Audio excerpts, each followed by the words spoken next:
about, if you will. And so he's taken a number of steps, aggressive steps, no question, to try to address those three issues early on. In some cases, through executive orders, which do not represent law, they represent policy. One of the things that you're talking about with regard to USAID is, Congress appropriates the funding, and the executive branch has to administer that funding. If Congress provides a law that says that they're providing appropriations of X amount for Y country, then the president doesn't have the authority to not do that. He can seek to impound the funds for various reasons, but then Congress has a certain number of days to act, and if they don't act, then the funds aren't impounded, and the president has to follow the law. In other circumstances, the Congress appropriates a certain amount of money, but doesn't tie it to a particular country. And in that circumstance, the president has the authority to decide how that money is going to be spent. And presumably that's what's going on now. It's funding that has not been earmarked for a particular country, if you will. So he's trying to do, rightly or wrongly, everything he can with his executive authority, but there's a lot of things that he can't do unilaterally with his executive authority, and he'll have to have the Congress to be able to work with him to get things done. And in some cases, we may have to have a constitutional amendment, like, for example, if you want a line item veto, that takes a constitutional amendment. If he wants greater impoundment authority, that's not a constitutional amendment, but it will take a change in the law. And frankly, I think it ought to be changed, because the way that it is right now is, I think, not very effective. That's part of what's going on. I think the other thing that we have to understand is, how do these tariffs, if they are imposed, how will they affect consumers in the United States? Because that's what he's concerned about. He's concerned about they can result in excess inflation. They don't automatically result in excess inflation, because let me kind of walk you through it and we can talk about it. It depends upon what goods and services you're talking about. If let's say, for example, that there's a 10% tariff that's imposed on certain goods from China, then the question is, are there alternative sources for those goods? So therefore, you don't have to buy the Chinese goods. All right. Secondly, is the company that is providing those goods, are they going to absorb some of the tariff? Or are they going to pass it all on to the consumer, to where the consumer would end up having to pay 100% of the difference? They may decide to absorb some of that for a period of time through their profit margin, because they're hoping that it's going to be temporary. So it's a lot more complicated issue than people want to make it out to be. But I can say this: what we don't want to do is to go back to the trade wars of the early 20th century, which resulted in a serious global depression. That's something that we clearly don't want, nor do I believe will be allowed to happen. Yeah, and it looks like we're just going to be buying more goods from Bangladesh. But in the meantime, we're going to listen to the Americans. We're bringing in Kim Calhoun, who's in the Miami area today.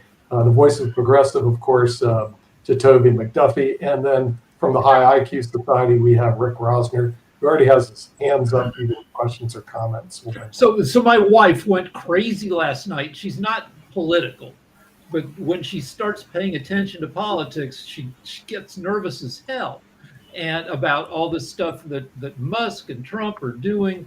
And there was an editorial in the New York Times yesterday that said, don't believe it, that Trump has been flooding the zone with 100 executive orders, doing this, doing that. Most of this stuff is not going to happen. It's not legally allowed, as you've been saying. Already the Mexico tariff that had everybody pooping their pants, that's been delayed for a month. The Canada tariff may get knocked back. So this editorial in the New York Times said, by believing that Trump can do everything he says he can do, you're giving him the power to do it. And just be skeptical and, don't run around with your hair on fire yet. As I said, Rick, buckle your seatbelt and buy your popcorn. But right, I mean, I think not everything's going to happen that he wants to do. And as I said before, he uses tariffs as a leverage, as a negotiation tool, as a leverage to try to get other things done. It's not in his interest, nor is it in the nation's interest, to create severe adverse relationships with other countries, or to fuel a trade war that would end up having serious adverse, inflationary and economic consequences, not just for us, but for others.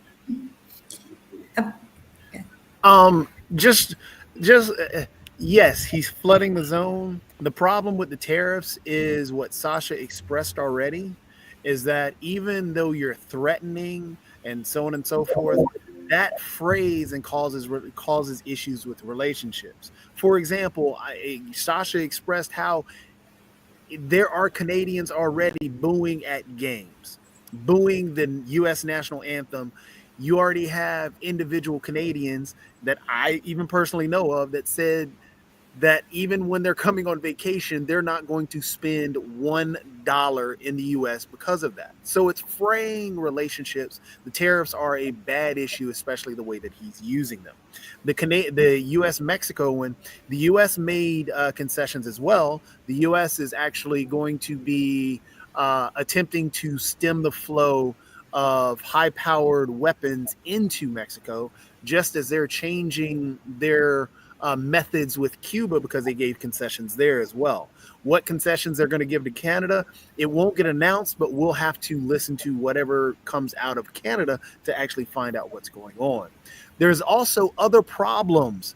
I mean, again, going with Doge is now a government institution, and now Doge or Elon Musk is having his individuals take over the checkbook of the U.S., where he's saying that he's going to, as he said, stop the U.S. aid, but that's a problem.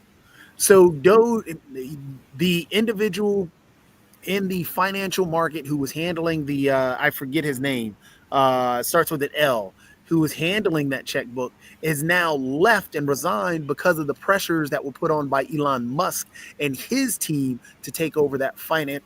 He should not have any inkling or any control over that, but he now does. And that is a problem. So I guess bringing it back to where my worries and my concerns are, again, when I stress that we have that he is our first oligarch, that is exactly what this is now. He's controlling the checkbook and has not been vetted. He has not been checked or anything. And he has special interests. With the firing of the FAA stuff, that was him because he hated having to deal with his stuff with SpaceX. So we have a problem, and I just don't understand how we take it so lightly. Well, let me come back here and then go to Rick, okay? First, let's talk about what Doge is and what it isn't, okay? And then what they can do and what they can't do, because there's a lot of confusion about this. Originally, Doge was going to be an external advisory group. It was going to be outside of the government. And originally, it was going to have a very broad charter dealing with the organization operations of the federal government. However, now what's turned out to be is Doge is now within the White House complex. It is inside of government, okay? It's taken over the digital service that used to be part of the White House, okay? And its mission has allegedly been narrowed to focus on information systems and information technology issues, okay? Doge is not in line management. They have the authority to be able to gain access to information. For example, the payment system that you're talking about, what they wanted was access to the system to be able to look at transactions and find out what's going on.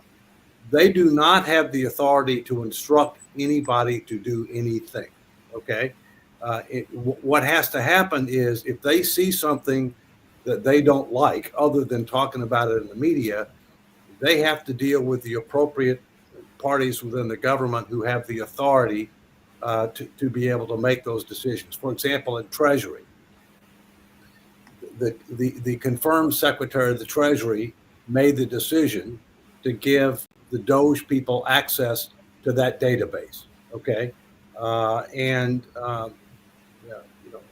with regard to the issue of USAID, they can make recommendations, but they don't have the authority to decide, what's going to get paid and what's not going to get paid.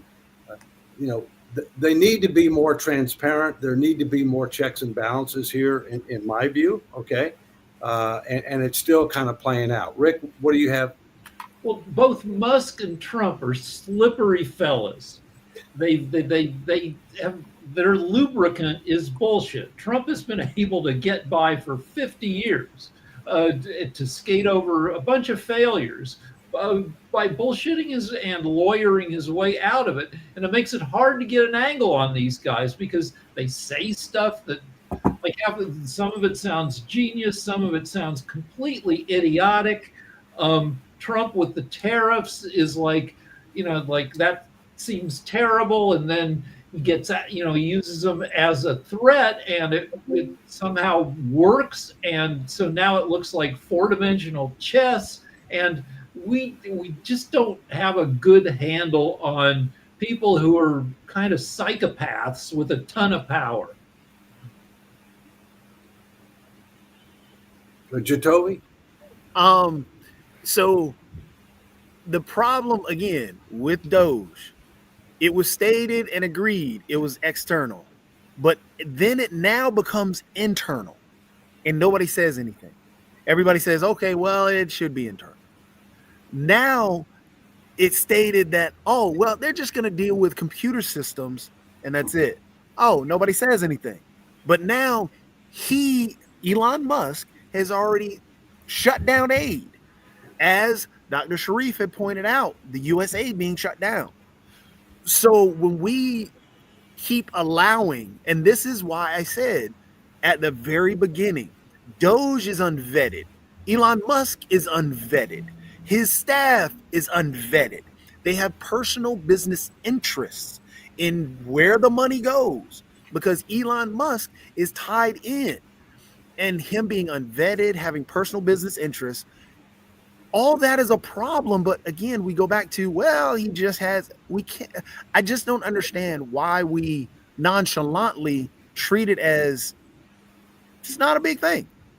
Well, let me come back and mention a couple of things, and we'll go to Rick, all right? No. First, let me tell you why I think Doge, this is my opinion, I don't know this for a fact, okay?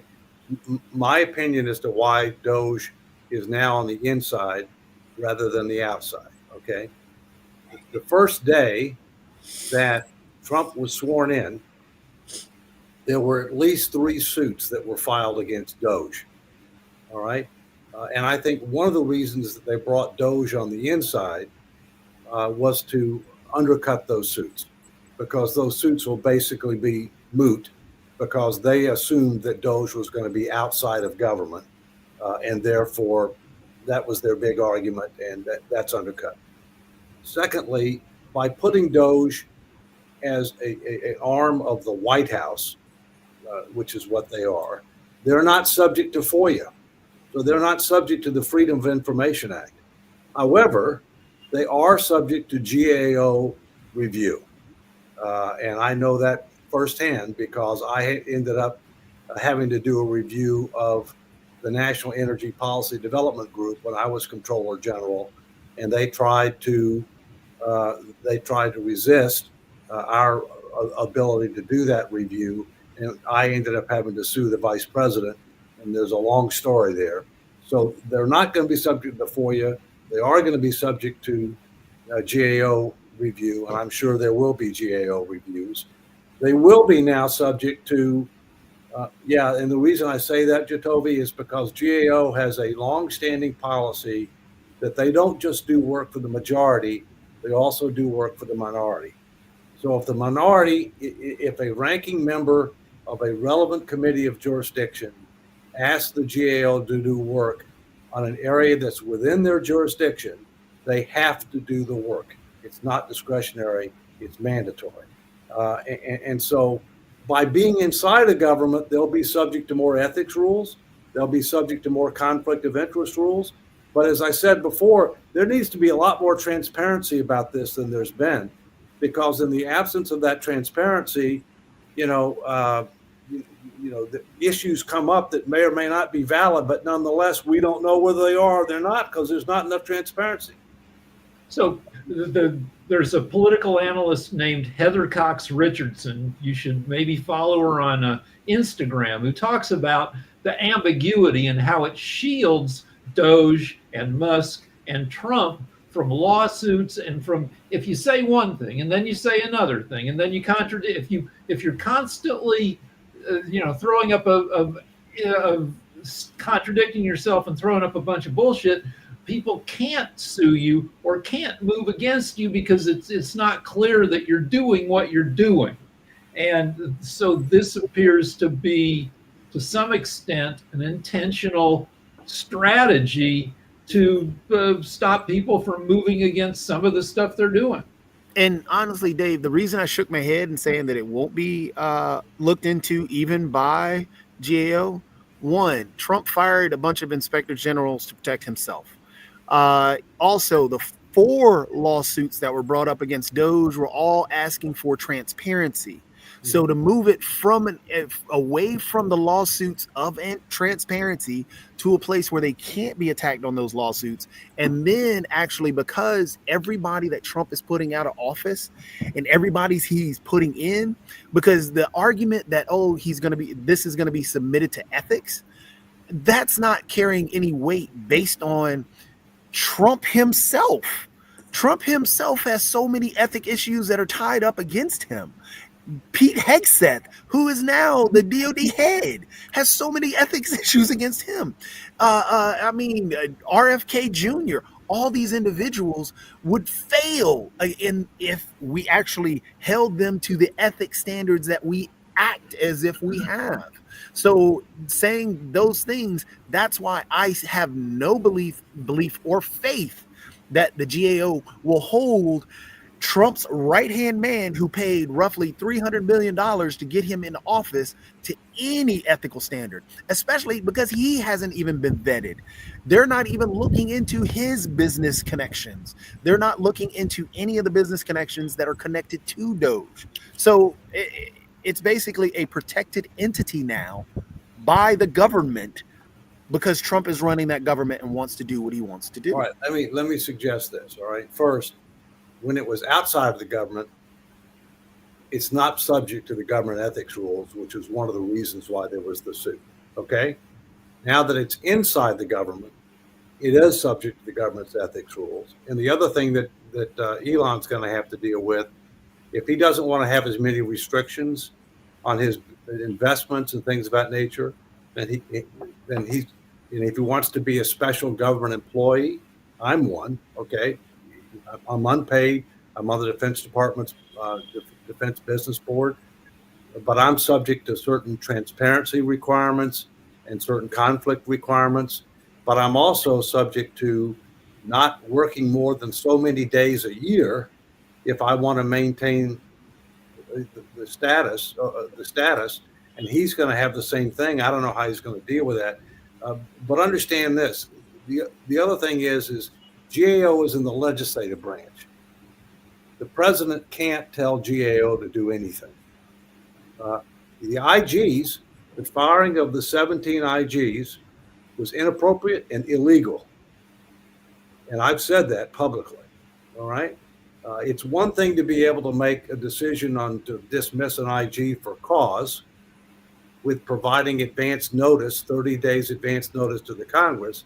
It's another thing to dismiss 17 IGs without providing notice to the Congress and without providing cause. All right. So we'll see what, if anything, the Congress does. In fact, I've got a draft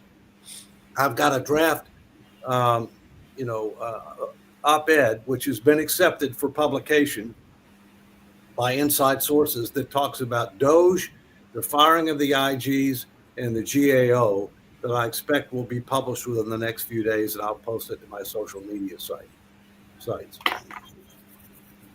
Kim. Yeah, kind of want to go back to some of the other things that we were discussing, like his negotiations with Mexico and Canada and China. And China has, stated that they're prepared for this, that they are going to devalue their currency to manage the situation, which they're a country who could probably afford to do that. There are probably several other companies that are going to take that position. And, it's like Nick said, well, good for America, but it's not in many, many ways, because now you've created not just a currency war, but a trade war. On top of this tariff war, how far will it go, and how damaging can it be if other countries follow suit and devalue their currency, say to 2.5%, which is what they claim they're prepared to do? Time will tell. I mean, I don't think this is going to be something that's going to be broad based. I think it's going to be targeted. I don't see there being an effort by the administration to try to impose tariffs on the entire European Union, for example. Okay. Some people speculate that, but there's been no credible discussion about that I've heard of. As I said, I think 10% to China is no big deal. All right. I mean, I don't think that's a big deal. And by the way, a lot of the things that we import from China, the profit margins are huge. So I wouldn't be surprised if the sellers here in the United States absorb some of that cost as part of their profit margin. Okay. But part of the whole reason that Trump is doing this is he wants to try to encourage and promote domestic production and reduce reliance on imports, and to try to start doing something about the trade imbalance, the huge balance of payments deficits that we have with many of these countries, in particular China. But again, that's not necessarily all their fault. We sent everything over there, okay? Right, exactly. Right, because we were concerned. We made cost the number one factor, right? We want as low a cost as we can. And so therefore, a lot of manufacturing went overseas, a lot of sourcing went overseas, where labor costs are a lot less, as well as labor protections. Environmental rules are a lot less. So as a result, we're now experiencing the impact of that. We don't have as much domestic production capacity. All right, we've become too reliant on others. And now there's going to have to be some short-term pain if we're going to end up reaping some long-term gain. And we're in a transition period right now, but it's in nobody's interest for it to spin out of control, and I don't think it will. Yeah. I agree with you that our situation is our fault. And until we start addressing it, we're never going to fix it. We're going to be spinning a wheel and going right back to where we started, because until you learn from what happened and you fix the problem, it's not going to be fixed. But the other thing you mentioned, and I think that what he is trying to do is control the drugs coming in from Mexico and probably people sneaking over the border, so more legal law enforcement on the border. But that's not how you're going to control the drug usage in this country, because any businessman would know it's supply and demand. And as long as you have a demand, there's always going to be a supply. So we're not really fixing the problem. So I hope his next step isn't just to stop the supply, but fix the problem. Like he said, we're the problem, fix the demand. We need to focus on that. Yeah, we are part of the problem. We're not the whole problem. For example, let's take the drug cartels. The drug cartels have now been designated as terrorist organizations. All right, which I totally support. Okay, which means that a lot tougher actions can be taken against financial institutions or others that deal with them. But I'll tell you what else it may mean. And I'm not saying this is going to happen, but I think it's within the realm of possibility that it could. At some point in time, there could be a demand for Mexico to be much more aggressive against the drug cartels. And if they don't, we reserve the right to do it ourselves through the seals. Well, we just saw that with one of his recent brag moments where apparently they killed some of ISIS. ISIS. ISIS. Yeah, they went after ISIS. But where they and so this gives if you call someone terrorist, I guess, or announce that they're terrorists, it gives you right to attack them with any means necessary, is what I'm gathering, right? Well, the problem is, I mean, obviously it's much better than Mexico take care of the problem. The problem is there's so much corruption. I mean, they basically control wide territorial parts of Mexico. The drug cartels do. I mean, they've got so much money and so much influence, if you will. You know, I'm not saying that's going to happen, but I'm saying it was a conditioned precedent to make them a terrorist organization, to deem them a terrorist organization, in order to even be able to consider that. All right. Right. There are other things that you can and we are doing, you know, with regard to financial institutions and things of that nature that are being done now. But I'm just saying, if that, you know, if Mexico doesn't cooperate enough, if the other steps that are being taken are ineffective, and if the problem continues to exist and get worse, that's a possibility. We'll see. Well, yeah, like you said, it's going to be a roller coaster. Jacoby, you were mooted. Okay. I will say I'm fearful of trying to designate drug cartels as terrorist organizations to give us authority to go in. As you said, it may not happen, but that becomes one of those slippery slopes because there are drug cartels in the U.S. Are they now going to be considered terrorist organizations as well? Mob groups, which are still there in the U.S. especially, are they going to be designated as terrorist organizations because they work out of other areas and other countries? So it's just it's a tough battle. A lot of the Jacoby, a lot of the drug operations in the United States are connected with the cartel. Not all of them, but a lot of them are connected with the cartels. And presumably, if they are connected with the cartels, then they get the same designation. You know. Well, what about the cartels in China? Because you also have those that are bringing over drugs from there. I mean, that's what I'm saying. You have I understand. You have the cartels in the Where U.S. you that are draw building. the line is what you're saying, and I understand that. Yeah. So it's just one of those that it's that Slippery broad slope, reach. you said. Yes. Yeah. Fasten your seatbelt. It is. Whoa. Well, one thing I found out is that, remember Donald Trump was saying, we're going to build a wall and Mexico's going to pay for it. Now with the tariffs, we now know how Mexico's going to pay for it. 25%. They're not going to pay for it in tariffs. If they get imposed, my gut feeling is they're not going to get imposed. They're going to work it out. Oh, okay. So maybe right now. Well, look, we'll see, but I think it's going to get worked out. Yeah. And I'm hopeful that Canada's going to get worked out.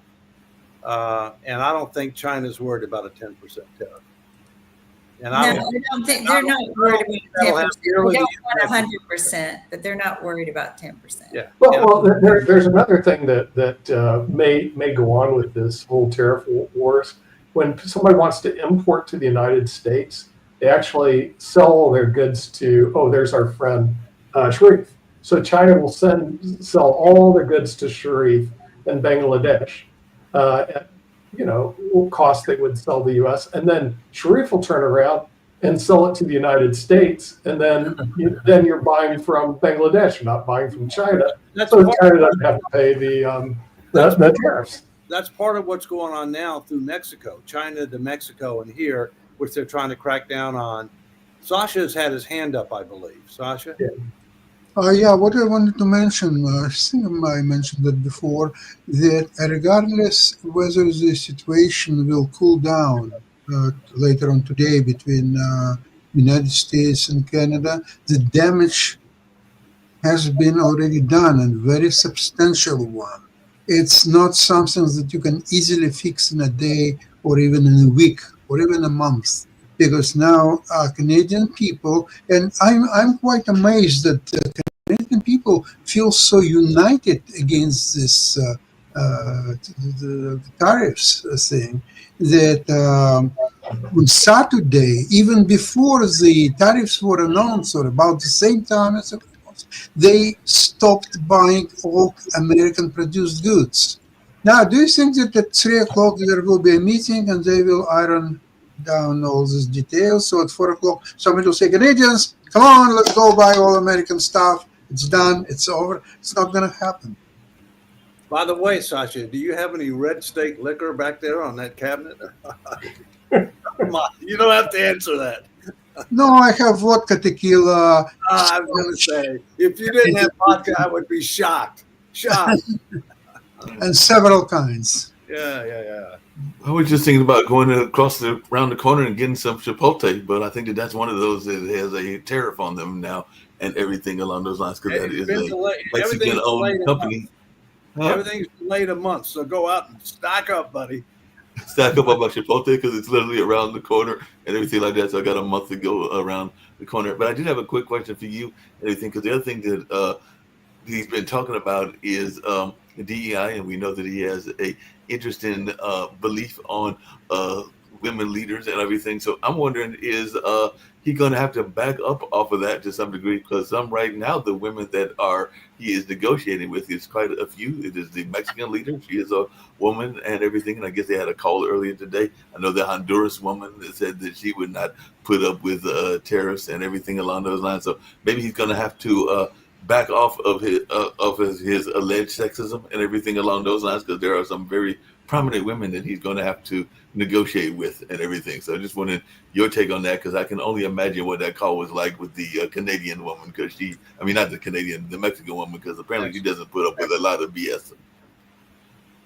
Well, let's put it this way. She did enough to where there's been a 1 month delay on imposing the tariffs. I mean, so she did something. We haven't seen that yet with regard to Canada. Look, I mean, Trump, from my perspective, and again, I don't know him well. I've met him, but that's it. Okay, he appointed the first female chief of staff for the White House. There's never been one before. The Attorney General of the United States is a female.